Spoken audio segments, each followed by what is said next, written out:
You ask Tiger to solve. This deals with linear equations with one unknown. The final result is a equals 6. Let's solve it step by step. Group all a terms on the left side of the equation. Subtract 6a from both sides.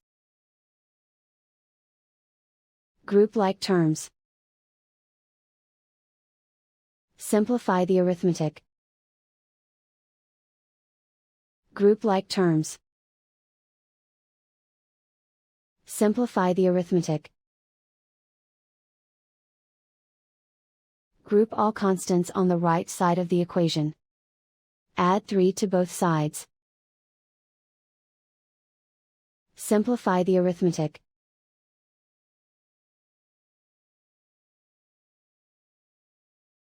And so the final result is a equals 6.